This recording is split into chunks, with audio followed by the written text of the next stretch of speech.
नमस्कार, स्वागत है आपका यूपी 9 बजे में। मैं हूं आपके साथ मेनका चौधरी और बुलेटिन की शुरुआत उसी सवाल के साथ कि आखिर विकास दुबे कहां है, कब वो गिरफ्तार किया जा सकेगा।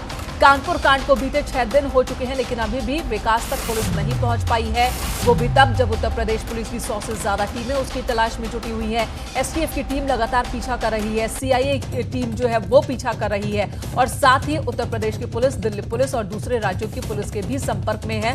हर तरफ जाल बिछा दी गई है, ऐसा दावा पुलिस का, लेकिन उसे अब तक नहीं पकड़ा जा सका है। दो तस्वीरें इस वक्त आप देख रहे हैं अपनी टीवी स्क्रीन पर।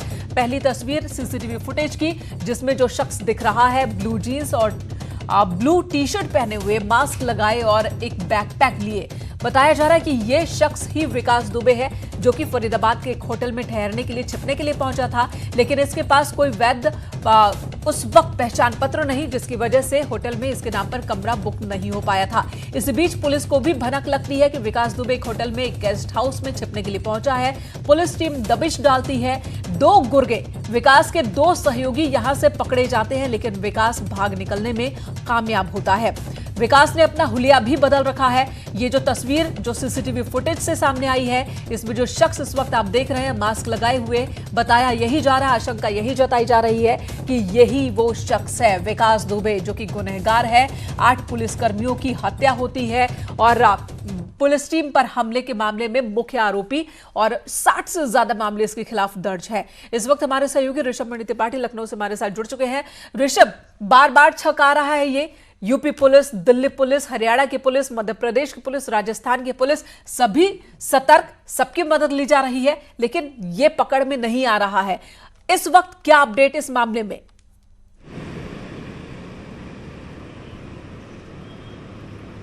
मैंने कहा देखिए, कल जैसा न्यूज़ 18 ने दिखाया था कि फरीदाबाद में लोकेशन मिल गई थी विकास दुबे की। जो सीसीटीवी फुटेज कल हम चला रहे थे वो विकास दुबे का ही है। अब इसके ऊपर मुहर लग रही है।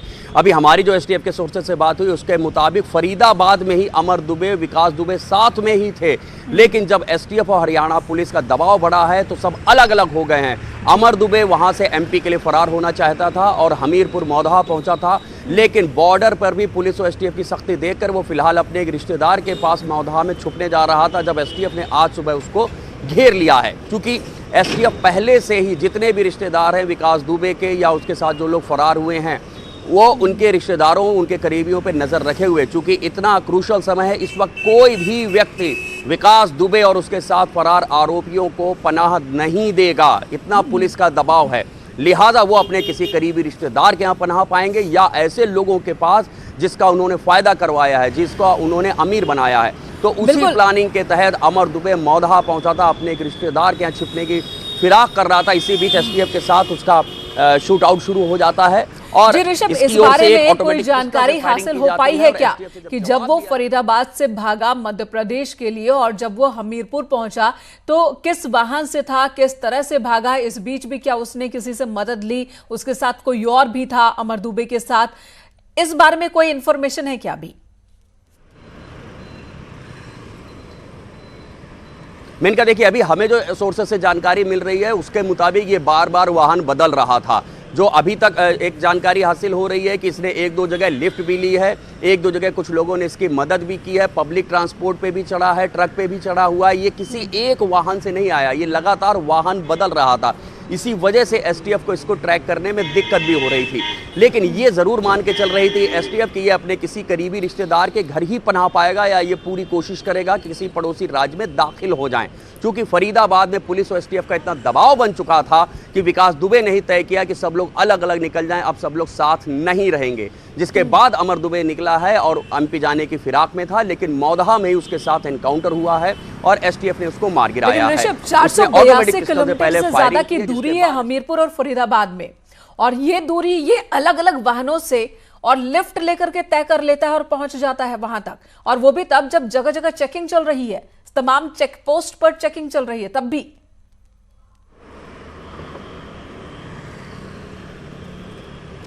जी मैंने कहा, मुझे जो जानकारी मिल रही है उसके मुताबिक ये किसी एक वाहन से नहीं निकला है। जैसे इनको ये पता चला है कि अब फरीदाबाद पुलिस और एसटीएफ को भनक लग चुकी है कि वो फरीदाबाद में छुपे हुए हैं, तो उसी वक्त तय हुआ था कि सब लोग अलग अलग भागेंगे और उसके बाद किसी के पास एक जैसा वाहन नहीं है, जहां जिसको जैसी सुविधा होगी उस हिसाब से निकलेगा। जो जानकारी मिल रही है उसके मुताबिक इसने पब्लिक ट्रांसपोर्ट, ट्रक, कार और बाइक तक का इस्तेमाल किया है वहां से भागने में।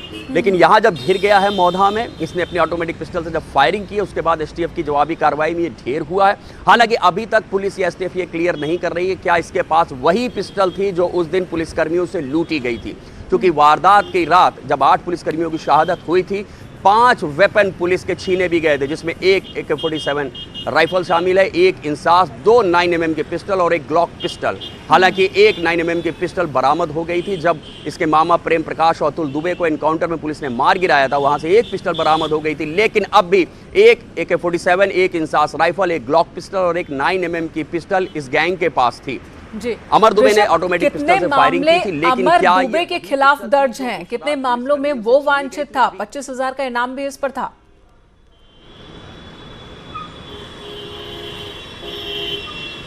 मेनका देखिए, अभी जो हमें जानकारी मिल रही है उसके मुताबिक कानपुर नगर और देहात में मिला के कुल 13 मुकदमे अमर दुबे के ऊपर दर्ज थे, जिसमें मारपीट, हत्या, डकैती, लूट, अपहरण जैसे मुकदमे हैं। और ये विकास दुबे का राइट हैंड था, विकास दुबे के हर जुर्म और जरायम में बराबर का साथी था। और अभी चंद रोज पहले इसकी शादी हुई थी, बहुत दबाव बनवाकर इसकी शादी करवाई गई थी। ये कहा जाता है कि उस रात भी 2-3 जुलाई की रात भी फायरिंग में विकास दुबे के साथ सबसे आगे अमर दुबे था।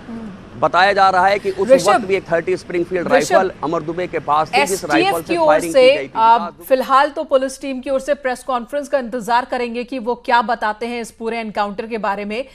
लेकिन एक सवाल ये भी जहन में कि इसे जिंदा पकड़ना ज्यादा जरूरी था, उसके लिए कितनी कोशिश की गई? क्योंकि अगर ये विकास दुबे का राइट हैंड था तो बहुत सारी अहम जानकारियां इसके पास थी, और अगर ये पकड़ा जाता तो विकास दुबे के पास पहुंचना और विकास से जुड़े उन तमाम लोगों के पास भी पहुंचना आसान हो जाता जिन्होंने विकास को बढ़ावा दिया।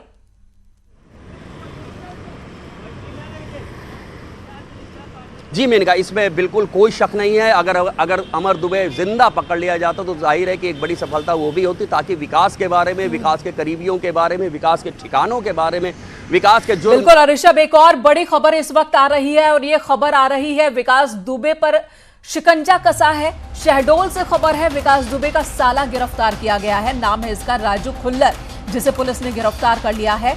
MP के शहडोल से इसकी गिरफ्तारी हुई है। हालांकि विकास दुबे अब तक पकड़ से बाहर है। विकास दुबे की पत्नी ऋचा दुबे भी अभी तक पकड़ से बाहर है, उसकी भी गिरफ्तारी नहीं हो पाई है, और वो भी लगातार पुलिस से बचती हुई निकल रही है। और इसी बीच विकास दुबे का साला गिरफ्तार कर लिया गया है, ऋचा दुबे का भाई राजू खुल्लर, जिसकी गिरफ्तारी हुई है।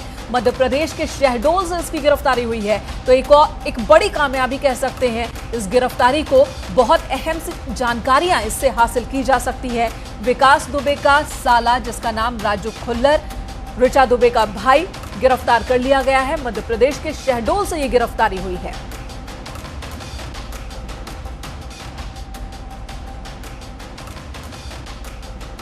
तो ऋषभ भी लगातार हमारे साथ बने हुए हैं, जो कि जानकारी दे रहे हैं इस विषय से। ऋषभ, राजू खुल्लर की गिरफ्तारी हुई, ये एक बड़ी कामयाबी।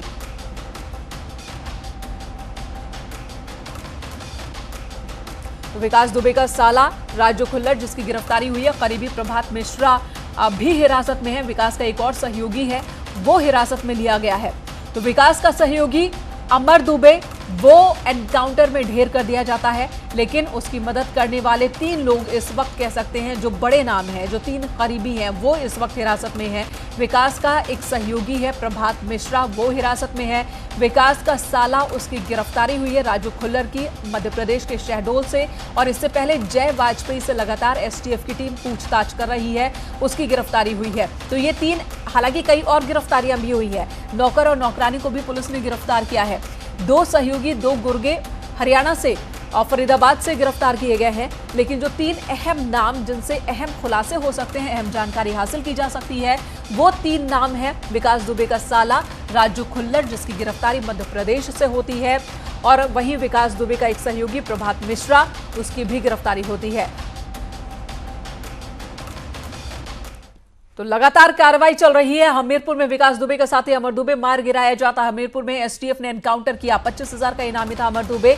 मुठभेड़ में एक इंस्पेक्टर मनोज शुक्ला और एक सिपाही को गोली लगी। मौदहा कोतवाली क्षेत्र में यह एनकाउंटर होता है। यूपी छोड़कर मध्य प्रदेश जाने की फिराक में था और तभी इस गैंगस्टर को एसटीएफ की टीम ने मार गिराया। इसके पास ऑटोमेटिक हथियार जिससे इसने एसटीएफ की टीम पर फायरिंग शुरू की थी, जिसके बाद जवाबी कार्रवाई में यह मार गिराया गया। 2 पुलिस वाले भी जख्मी हुए जिन्हें हॉस्पिटल ले जाया गया। राइट हैंड बताया जाता है ये विकास दुबे का। बहुत सी अहम जानकारियां भी इसके पास हो सकती थी। हर अपराध में लगभग ये विकास दुबे के साथ रहता था अमर दुबे, जिसे पुलिस ने एसटीएफ ने ढेर कर दिया है।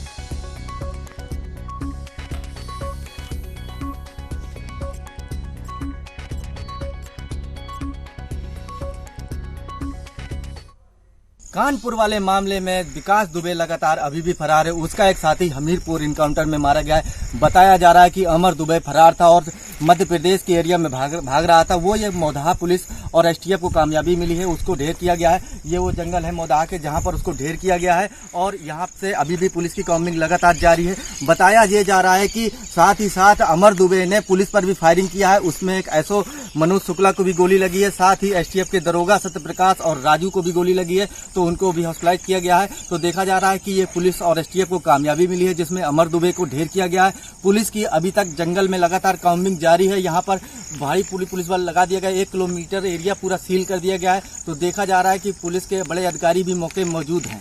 उमा शंकर मिश्रा, न्यूज 18 के लिए हमीरपुर। और इस वक्त कानपुर से बड़ी खबर। चौबेपुर थाने में 55 कांस्टेबल, हेड कांस्टेबल की तैनाती की गई है। एसएसपी दिनेश कुमार पी ने 67 पुलिसकर्मियों को लाइन हाजिर किया, जिसके बाद वहां पर नए पुलिसकर्मियों की तैनाती की गई है। मामले में एसओ 2 दारोगाओं समेत 4 पुलिसकर्मी अब तक सस्पेंड किए जा चुके हैं।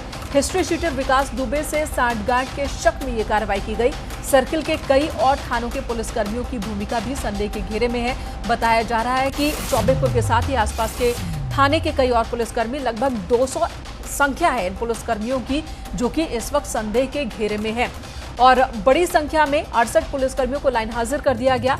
नए पुलिसकर्मी यहां पर तैनात किए गए हैं थाने में, ताकि उनसे आगे की कार्रवाई की जा सके, ली जा सके। ये तस्वीरें इसी बीच हम आपको दिखा रहे हैं। ये तस्वीर फरीदाबाद के उस गेस्ट हाउस के सीसीटीवी कैमरे से ली गई फुटेज है, जिसमें दावा किया जा रहा है कि जो शख्स दिख रहा है वो विकास दुबे है, जो कि इस गेस्ट हाउस में ठहरने के लिए पहुंचा था। इसके गुर्गे पहले ही यहां पहुंच चुके थे और जिन्होंने इसके लिए इंतजाम किया यहां रुकने का, लेकिन इसके पास कोई वैलिड पहचान पत्र नहीं था, जिसकी वजह से इसके नाम पर कमरे की बुकिंग नहीं हुई। लेकिन इसी बीच पुलिस को जानकारी हाथ लगती है और पुलिस की टीम पहुंच जाती है विकास दुबे को पकड़ने के लिए, लेकिन विकास भागने में कामयाब हो जाता है और उसके साथ ही 2 गिरफ्तार किए जाते हैं। बताया यह जा रहा है कि 30 से 35 की संख्या में पुलिसकर्मी सादे कपड़े में, सादी वर्दी में यहां पहुंचे थे फरीदाबाद के इस गेस्ट हाउस में विकास दुबे को पकड़ने के लिए, लेकिन विकास चकमा देकर निकल गया।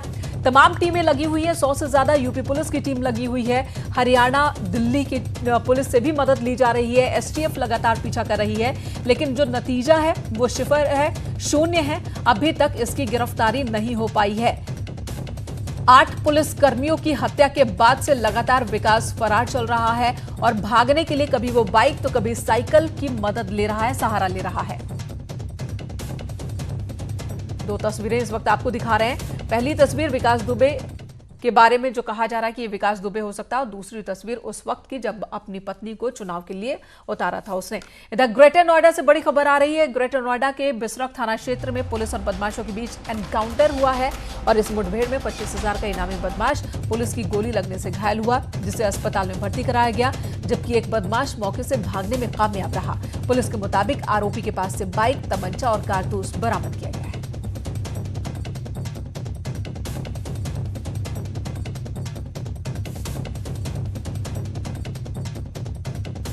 चेकिंग के दौरान पुलिस के साथ एक मुठभेड़ हुई है। 2 लोग, जिनमें एक का नाम है विक्रम और दूसरे का नाम है विशाल। ये चेरी काउंटी चौकी के पास चेकिंग करते हुए पुलिस के साथ इनकी मुठभेड़ हुई। पुलिस के ऊपर इन्होंने फायरिंग करी। पुलिस ने अपने बचाव में इनके ऊपर वापस फायरिंग करी तो एक के पैर में गोली लगी है। दूसरा जो व्यक्ति था विशाल, वो मौके का फ़ायदा लेकर अंधेरे में निकल गया है। उसके लिए कॉम्बिंग की जा रही है। गोरखपुर पुलिस ने टॉप 10 क्रिमिनल्स की एक लिस्ट जारी की है और इस लिस्ट में पहले पायदान पर राघवेंद्र यादव का नाम है, जिस पर 1 लाख रुपए का इनाम है। 2 मर्डर के बाद से ही ये फरार चल रहा है, जबकि दूसरे नंबर पर शैलेंद्र प्रताप सिंह का नाम है। तीसरे नंबर पर राकेश यादव का नाम भी शामिल है, जिस पर प्रॉपर्टी कारोबारी छोटू प्रजापति पर जानलेवा हमला करने का आरोप है। राधेश्याम यादव, सत्यव्रत राय, सुभाष शर्मा, अजीत शाही, प्रदीप सिंह, सुधीर सिंह और विनोद उपाध्याय का नाम भी इस लिस्ट में शामिल है, जिनकी तलाश पुलिस कर रही है। कानपुर कांड के बाद लगभग सभी जिलों के थाने की ओर से टॉप 10 अपराधियों की लिस्ट जारी की जा रही है और उनकी तलाश में कार्रवाई तेज कर दी गई है।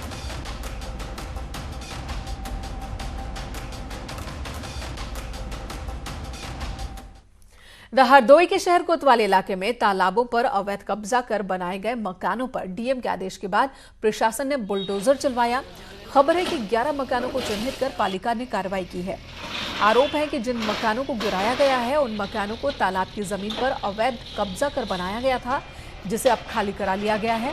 जब ये कार्रवाई की जा रही थी तो पीड़ित परिवारों ने बताया कि सभी मकान कांशीराम कॉलोनी योजना के तहत उन्हें आवंटित किए गए थे और अब प्रशासन ने मकानों पर बुलडोजर चलवा दिया, जिससे पीड़ित परिवारों के सामने अब छत का संकट खड़ा हो गया है। ये अतिक्रमण था, इसको आज जो है हम लोग द्वारा हटाया जा रहा है और इन लोगों को, चूँकि ये काफ़ी गरीब लोग थे हमारे सफाई कर्मचारी थे, तो इनको हम लोगों ने जिलाधिकारी महोदय के निर्देशानुसार जो है काशीराम में जो है इनको आवास भी जो है दिला दिया गया है कि यहाँ जाके रहें आराम से। और यहाँ का अतिक्रमण कुछ तो इन लोगों ने स्वयं ही तोड़ डाला है, जो बचा कुचा है उसको हम लोग आज तोड़ के हटाया जा रहा है। मैनपुरी के ब्रिजपुर गांव में पति और पत्नी को गोली मारकर हत्या करने की कोशिश की गई है। खबर है कि कई गोलियां लगने से दोनों की हालत बेहद नाजुक बनी हुई है। जिला हॉस्पिटल उन्हें ले जाया गया। शुरुआती उपचार के बाद सैफई में भर्ती कराया गया है। परिजनों के मुताबिक 1 साल पहले दोनों ने प्रेम विवाह किया था, जिसे लेकर लड़की के परिजन नाराज थे। हाल ही में एक व्यक्ति ने लड़की को मारने की धमकी भी दी थी। रोहित यादव अपनी पत्नी को दवाई दिलवा के घर जा रहा था, वापस अमवा था, तो रास्ते में 6 लोगों ने गोली मारी उसकी। नहीं, किस कारण, क्या कारण रहा जिसकी वजह से? कारण तो हमें भी नहीं पता था। मदद करने के लिए वहाँ पहुंचे एकदम, मतलब जैसे सूचना मिली हो। मतलब बता रहे हैं कुछ इन लोगों ने 1 साल पहले प्रेम विवाह किया था। नहीं, वो कोर्ट मैरिज की थी 1 साल पहले। खबर आगरा से, जहां पर सिकंदरा थाना क्षेत्र के NH2 पर एक दर्दनाक हादसा हुआ। 5 लोगों की मौत हो गई। खबर है कि सड़क किनारे सो रहे थे ये सभी, तभी एक ट्रक को चलते हुए आगे निकल गया। 5 लोगों की मौके पर ही मौत हो गई। 2 लोग घायल हुए, जिनका पुलिस वालों की मदद से हॉस्पिटल में भर्ती कराया गया। उनकी हालत बेहद नाजुक बताई जा रही है। पुलिस ने ट्रक ड्राइवर को गिरफ्तार कर लिया है।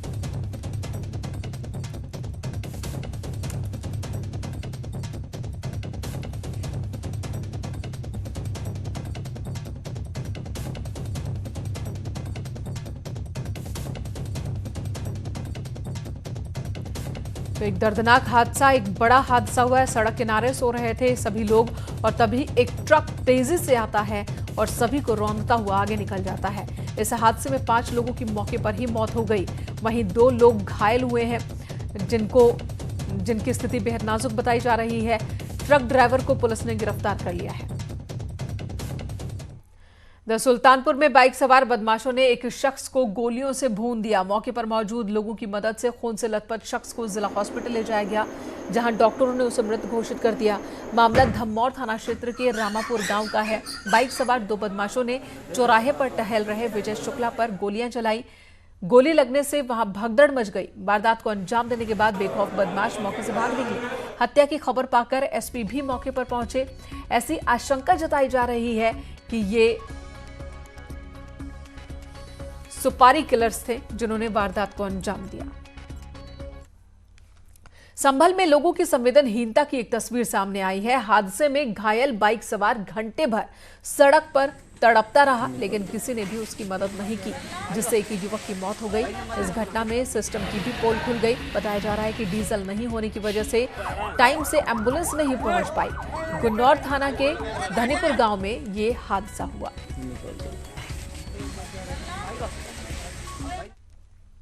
द रिलायंस जियो का अनलिमिटेड फ्री वीडियो कॉन्फ्रेंसिंग जियो मीट अब और भी ज्यादा सुरक्षित बन गया है। इसमें नया सिक्योरिटी फीचर जोड़ा गया है जो उसे हैकिंग से बचाएगा। जियो मीट के यूजर्स को 24 घंटे मुफ्त वीडियो कॉन्फ्रेंसिंग बिल्कुल फ्री मिलती है। ये ऐप पूरी तरह से सुरक्षित है, जिसमें पासवर्ड के साथ ही वीडियो कॉन्फ्रेंस की सुविधा भी है। इस वीडियो कॉन्फ्रेंसिंग ऐप में एक एक्स्ट्रा सेफ्टी फीचर जोड़ा गया है, जो कॉन्फ्रेंस करने वालों को बिना साइन इन और पहचान बताए बगैर मीटिंग में शामिल होने की इजाजत नहीं देता। जियो मीट ऐप का बीटा वर्जन मई में लॉन्च किया गया था। अब इसे एंड्रॉइड और iOS दोनों के लिए लाया गया है। इस ऐप को एंड्रॉइड के जो इस्तेमाल करता है गूगल प्ले स्टोर और iPhone users Apple app store से डाउनलोड कर सकते हैं। इसका डाउनलोड और इस्तेमाल पूरी तरह से मुफ्त है। डेस्कटॉप यूजर्स जियो मीट की वेबसाइट से डाउनलोड कर सकते हैं इसे। ये विंडोज स्टोर पर भी उपलब्ध है। और इसी खबर के साथ इस बुलेटिन में इतना ही। ब्रेक के बाद भी खबरें जारी हैं।